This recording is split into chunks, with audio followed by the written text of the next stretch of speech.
Hi, this is Rosalind Kahn. I'm here with Linda Yates. My name is Rosalind Kahn. We're here on the beautiful Walla Walla, Washington. And I'm so excited to be here to support my good friend Lori Lewis Whitney, who we're going to be doing a book signing tomorrow. It is going to be at the Book and Games, and the address of this location of the Book and Games store is at 38 East Main Street. It's October 13th, 11 a.m. to 3 p.m. And I just wanted everyone to know that they could come out and join us. So let's go ahead and get started. With me here is Linda Yates, and your husband is Robert Yates, who's in the prison system now for horrendous crimes. But I want to begin with this question right now and ask you, what was the toughest thing as a wife and a mother to his kids that you faced during this time that most people probably wouldn't know about and understand? Because I know from my heart of hearts, this is really a difficult situation for you. Yes, it is. And what would you tell the world out there that they might want to know? Well, I had to be strong for the kids and not show any emotions until I was in another room and or in the shower and Right. No, it was, and the thing that I've admired the most is just your strength in all of this. I mean, I've heard of the trials and tribulations that your kids have faced, and there's something that you never ever took any medication, that you just had this eternal strength that came from inside of you. Can you tell us where that comes from? I don't know. When I have things to do, I just do it and keep going. And people say, "How can you do it?" And I said, you just have to do. You just gotta keep going and being strong. I know that as a time you were the mother to these 5 kids. They were running all over the place. And for 20 years, you never had to work, and you're out here working now. Is that hard? Is that difficult? It was at first, but I like my job where I'm working, and everybody knows about my ex-husband and everything, and they don't hold it against me like some places I've worked at. I've had some things in my life, and our past doesn't really define us. It's simply something to go ahead and move forward, and I'm glad that you found that place. And I was wondering, you got married, and you got married twice. Can you tell us what happened that you decided to give him a second chance, and why was that? Okay, well, I didn't realize when he was and I was dating that he was already married until I found pictures and confronted him. But we had gotten married in 1974 of July, and his first wife sent him the divorce papers, and other words, we weren't legally married because the divorce was final in August of 1974. Right. So it took him a whole 2 years because his mom kept badgering him, because I had my oldest daughter at the time. She was a baby. Right. Yeah. And then I recall in the book it was saying something that you moved into a house and you saw these pictures of these ladies, and what were you told at that time? Well, I saw pictures and stuff, and when I moved here, in his treasure, or one of those big old suitcase things, metal ones. Treasure chest or something? Yeah. A trunk? Yeah, trunk. And there was pictures of, looked like Mill Creek. And I was wondering about that. And I took him to this one detective here in Walla Walla. Right. And they blew those pictures up as far as they could, and they couldn't see anything on it. So, but when I was there, they did have Bob's name as one of the suspects in that case of the girl and guy that got killed. Yeah, that was the first kids that was not too far from here, correct? Right. Right, and that was the first, and that was the only person that he had went ahead and killed. And talking about these killings, I know that you were his wife. Did you ever have any inklings of any signs that something suspicious was going on? Well, I thought of he might be having affairs, but I did not know he was killing people, women. Right, right, right, right, right. Now, as a mother, did you ever worry something might happen to one of your children? Yes, I always did, especially the oldest one. Her dad was kind of mean to her.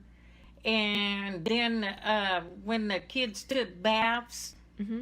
I was kind of leery that he might be doing something, but they never said he did. Right. And what was your kids' reaction to their father? Well, they liked some of the stuff that they did with him, camping and fishing and stuff, but then there was times where he'd come in one room and be a different, he'd be one personality and go into another room and then come back out and be a whole total different person. And they considered him not a dad, but like a roommate.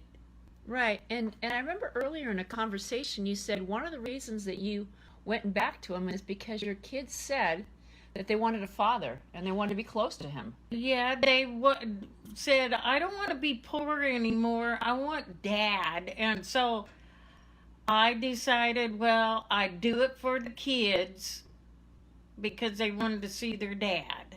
Right, right, right, right, right. And one of the questions, another question I have is, what advice would you give to other women who might see themselves in this situation? Because I promise you, there are women that are going to watch this, and there are going to people that are going to see this and say, that sounds like my story. That sounds just like me. What advice would you give to other women who might be facing this situation? How could you help them out?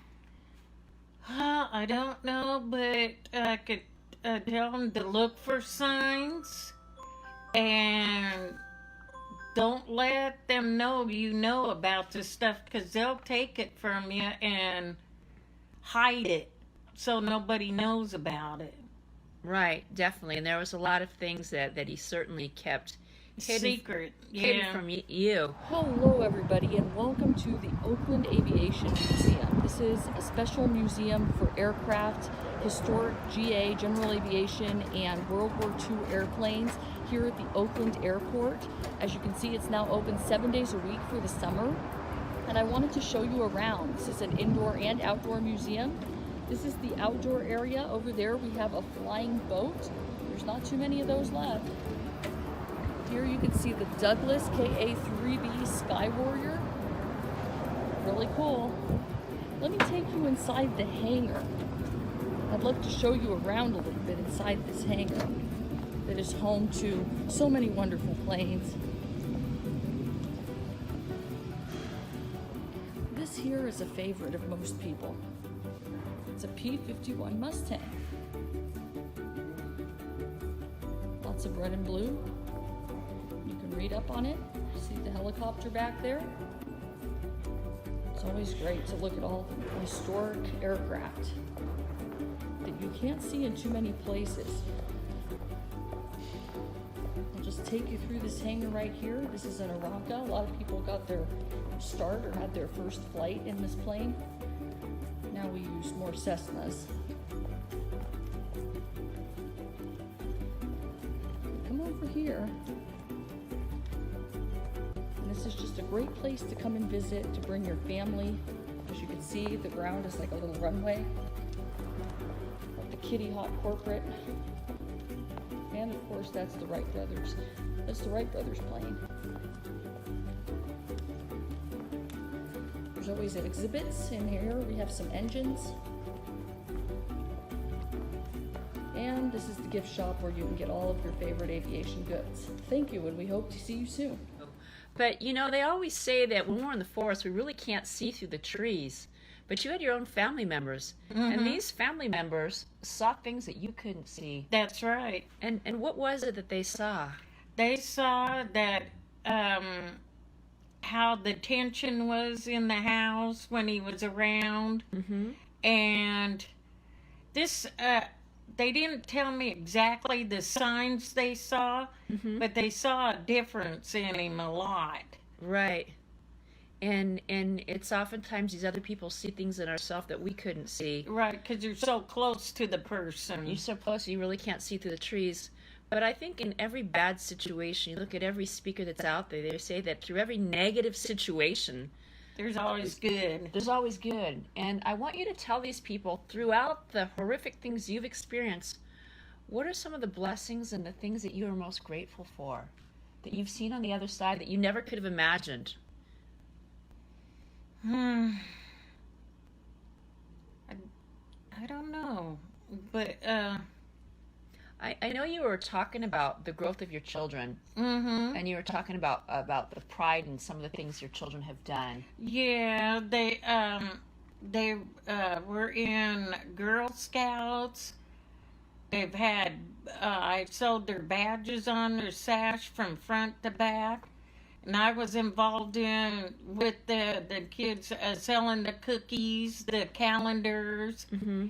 And 3 of the girls have their full sashes. And then the youngest daughter was in Daisies in wow. Germany. Wow, that's absolutely beautiful. And she's still in contact with the lady 30 years later. She wanted to meet up with all the girls that were in her Daisy group. I mean, and that's the beauty of the powerful relationship that you have with Miss Lori Whitney. I know that she was, looking into her own life and her own past, and it was through that she came in contact through her father. That it's the relationships, and I can see that kin of the relationships that she has with your children that's just brought you so much closer. And it's through that the whole book of The Stranger really came to going ahead and being put into whole. And as we were sitting here talking earlier this afternoon, you told me of this chase to a Burger King, and I was wondering if you could just outline that story about that Burger King chase of what happened one day. Well, I was didn't realize the detectives were following me all over. I was taking the kids to school, dropping off my daughter and her friend at a job. And I was on Highway 90, and it goes close to Idaho, and they thought I was going to go across the border. So they said they had a hard time keeping up with me because I was whipping in and out of cars. Right, you'd be like a crazy driver. You thought they were going to pull you off for your crazy driving. And then I come down Sprague, stopped at one place, and then I dropped another kid off, and then I drove into Burger King to get pie and coffee. Right. And then I just kind of looked around, and there's cars blocking all the exits. Wow. And they came out of their cars, and I come out of my car and stood there, and they come up and flashing their badges and said, "You're not in trouble, but we need your keys to the house and the keys to your car." And then they had me get into one of their unmarked cars, and they told me they had arrested my ex-husband for murder. Wow. And there must have been shock that went through your life. It was a shock, and then it wasn't, because I had a feeling he was doing something that wasn't good. And then they took all of us to the sheriff's office, and I asked them, can I call my parents to let them know that at noon on news they're going to announce about Bob getting arrested. So I called my parents, told them to sit down, and I told my mom, and she was saying, "Oh my God." My dad said, "Do you want me to call his dad and explain?" I said, "Yes, that would be good." And you did it like a miracle worker. And I remember early this afternoon, you said when they came and they had told you, you said to me, "I knew something was up with my husband. I knew he was up to no good." Yeah, I knew it had to been Bob. I said, "It's Bob, isn't it?" I said, "I'm going to kill him." That's right, you said. And there was one funny story I just want to share, because there's humor in everything, And every sad story, there's always something on the other side that you can look back at and you can say, wow. And there was one point that back in Alabama, you got really upset and really mad, and you were down on the floor, and he said something like he was going to do something to you. And what was your response? How did you respond to him? I said he had pinned me down, and then he looked at me with the evil look and said, "I'm going to kill you." And I told him, "You don't talk to me like that. Get off of me now." Wow. And then there was something else you said to him. And another time, he would defy me because I wouldn't let my kids watch certain programs, and he would defy me and let them watch, like Pretty Woman. Right. And he wouldn't let them go to bed. So he just pushed me in a corner, and I'd come out and I said in bodily harm what I wanted to do to him to make him feel hurt.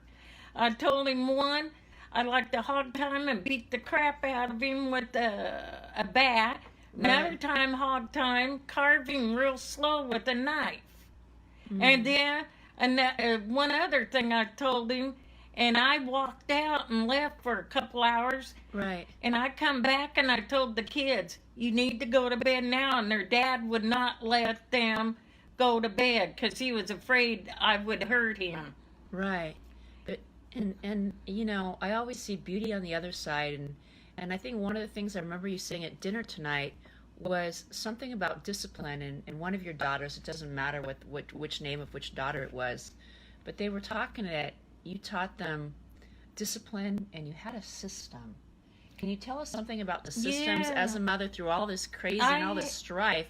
What were some of the things that you did to create normalcy in this very estranged life? Well, I would take them to school, in sleds and stuff, pick them up. And then when they'd come home, I'd have a little snack for them, and they'd sit down and do their homework and then play.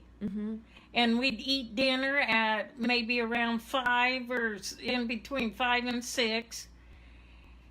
And then I had boundaries set for them, and Right. I even had a chart on the refrigerator for them for chores to do, and it rotated. Wow. Wow. And I had boundaries for them. Their dad did not. Wow.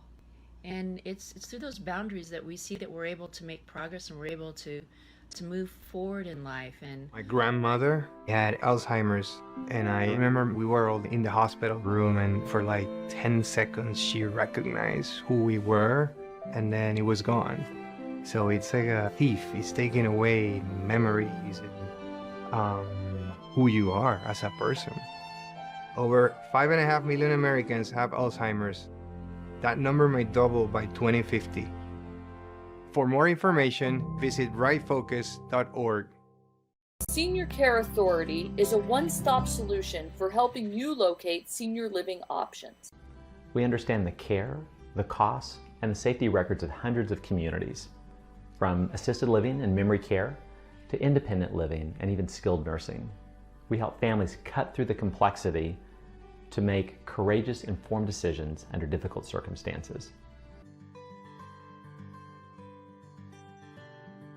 and I'm so grateful to have this opportunity to talk with you because it's not easy when we live through horrible times of horrible atrocities that many people in this world don't understand. But to be able to be here and be a spokesperson to go ahead and share what this is, and to help Lori out on this book that's called The Stranger, that's going to be a book signing tomorrow at 38 East Main Street from 11 a.m. to 3 p.m. You will see me, Rosalind Kahn, a TEDx speaker, author of Dogs and Roses, helping our veterans out. And her book actually goes, and proceeds from Lori's book, The Stranger, is to help Linda Yates and her family, because when her husband committed this crime, all the benefits she should have received were completely taken away. And so I hope that you can come out and support us tomorrow. And I want to say, as I say in every situation, gratitude beyond words. Thank you so much, Linda. Yeah, thank you. God bless you. God bless you. You are a miracle. And thank you so much. And thank you for everyone for going ahead and watching. And I hope that you will share this this video with other people who've been victims in the world to know there is hope, there is things that you can do. And thank you so very much, and gratitude beyond words. God bless. Good night. Thank you so much for all of you who've tuned in to watch. I want to thank Ray Enos for going ahead and staying in, and Faye Epps for going ahead and watching. It's been a beautiful series, and thank you so much. And I'd like you to go ahead and see the window here, that we can see the sign and we can see all the beauty that we go ahead and display. Every year that we come here, we make a different display to go ahead and show what's going on and what's happening. God bless, and gratitude beyond words. Good night.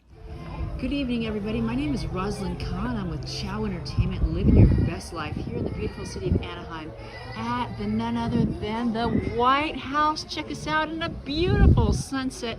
And I met this lovely man. His name is Ryan Gallagher. Gallagher. He broke my heart with those beautiful, loving eyes, and he said, "You can't interview me." I said, "Yes, tell me, tell me, tell me." You are a singer now. Yes, I'm a classical singer. I'm from Michigan originally, but I've been in LA about 10 years, maybe even a little bit longer than that. And I've been fortunate enough to travel all around the world and perform for some of the most amazing people, from politicians to dignitaries to Fortune 500 companies, and you name the country, I've probably been there singing. But I've been very, very fortunate, and now we're at the Realization of Dreams Foundation. We're doing a gala night. It's beautiful. The sunset, like you said, is gorgeous. The people are gorgeous, and the music's gonna be phenomenal. And I'm just so happy to be here. And it's, you know, it's nice to be able to perform for such a good cause. This is to help underprivileged children fulfill their dreams. I'm living mine, thank God. And now we're helping people live their dreams too. Now tell me, what is your song about that you sing? Which one? The one that you're performing tonight. Well, I'm actually singing a few songs. So, a few. Yeah, a couple songs. I'm doing, let's see, Open Arms. That's a Journey song, kind of goes with the theme, but I'm doing it in Italian, so it's a little different rendition. And then I'll be singing The Prayer, which everybody knows that song, with a beautiful singer. You'll see her later. Her name is Colombe, and she's from Madagascar, actually. So it's first time meeting her, first time actually singing with her. We didn't even really rehearse yet, so we'll see how it goes, but I'm sure it's going to be fine. And I'm doing a Tagalog song to pay homage to my Tagalog Filipino people here. And then I'm going to end it with Punte Partito, which is time to say goodbye in Italian. So the songs, I mean, they all have really deep meanings, and I'm in classical music, so... So you perform in front of politicians and the yin yang and the so on and so forth. If there's one thing that you said from here to there, what is the most important thing that unifies all of these groups together? I would say relationship, and authenticity in relationship, because no matter what culture you're in, no matter what, you know, echelon you are in society, it's people really value relationship. And one thing music does is it kind of gets you to break away from the monotony of life, and it brings you back to a story, which is typically about relationship, whether it's with a person or with something you're singing about that's inanimate. So I love doing music for that reason, because it stops people. Music is great because it goes to the ear, but there's a really cool thing that happens when it actually goes to the heart. And they stop listening with their ears and they start feeling with their heart. And I feel like classical music really is something that can usher you into that place where it's just your heart. And I mean, we've heard from Beethoven to Mozart, all these people throughout history, and it's timeless. Their pieces have stayed around for centuries. So I'm happy to be a little part of, you know, that movement. But yeah, like I said, it's a relationship. It's all based around a relationship. Well, it's kind of based on relationships that brought me down here. There's a lady I met at a wedding thing. She was at the jewelry store. She and I have just clicked. Yeah. And every time she does a charity event, she says, "You got to come here. It's destiny." I knew from the moment I came here, this guy is going to be one of my friends I'm going to interview. Well, it's been a pleasure and an honor. You don't know how much it means to me. I'm with a show that's called Living Your Best Life with Rosalind Kahn. It's on Chow Entertainment, KXLA. KXLA. It's 11 a.m. every Tuesday. Okay, and should great. you travel to Las Vegas, you can find us on KGNG 26.8. We're on Roku and Fire TV. Follow me on all social media under the name of Rosalind Kahn. And we're all about diversity and bringing the world together. How can people follow you, Ryan? You can follow me. I'm rebuilding my Instagram because Instagram deleted it. I had almost 100,000 followers and now it's gone. So I'm rebuilding it, and you can follow me on really social media. Instagram is probably the best. So At Ryan D. Gallagher. My middle name is Daniel, so that's where the D comes from. Ryan D. Gallagher. Well, Ryan, I want to tell you this message, and this is this. Don't ever let anybody tell you who you are or who you aren't, because you're a spectacular individual, exactly the person you are. And remember this each day, when the world seems like it's coming down on you, just repeat these words: I am me, and I believe in me, because you are phenomenal. I am me. I believe in me. Thank you, Roz. God bless you. Gratitude God beyond bless words. you. Namaste. Thank you. Hello, everybody. Tonight I'm so excited to have with us Miss Mia Mahal. Thank you. You are such a beautiful lady. Oh, thank you so much. Tell me, what is your ultimate talent you have in the world? So I'm a songwriter. You're a songwriter? Yes. I just worked on my first solo album that I'm going to be singing the songs that I've written over the pandemic, and it's I have 2 singles out right now on all music streaming platforms, and I'm going to be performing an unreleased song today. Wow, can you tell us Yes. about the nature of what the song is about? Yes, the EP is about 7 songs, and they're about love songs and different phases of love and relationship. So tonight I'm going to be singing a song called Jonesin', when you're kind of missing someone. Could you say it a little louder? When you're kind of missing that special someone in your life. Oh, wow, that's Yes. absolutely beautiful. Now, before Yeah. the pandemic, did you know that you had this musical talent? I've been writing since I was 15. Wow. And been performing with groups and bands, but this is the first time I'm doing a project on my own. That is absolutely fantastic. That's Yes. absolutely fantastic. Now, if someone wanted to find this, where would they find this at? So my music is out on Apple Music, iTunes, Spotify, all streaming platforms, and also my social media, which is Mia Mahal Music or Mia Mahal. That's fantastic. You know, in the pandemic, I also wrote a book. The book I wrote is called A Message for Tomorrow's Leaders. It's Wow. based on the pandemic, the protests, the riots, and what ensued about it. I interviewed over 46 people from Wow. young kids the age of 14 all the way up to 88. That's amazing. And it's really spectacular. I also host a TV show. It's called Living Your Best Life with oh Roz wow, and I Con. love that. And so you too might be on that show. It's I called love Living Your it. Best Life. You can see it every Tuesday on KXLA Chow Entertainment. I love and, that. And if you ever go to Las Vegas, you can see me there too. Oh, okay, It's amazing. KGNG Okay. every day of the week from 8 p.m. So thank you so much. You can follow me Thank on you. all social media by the name Rosalind Khan. We'll see you in Hollywood, baby. Thank you Thank so you. much. Thank Gratitude you beyond so words. much. Namaste. Thank you.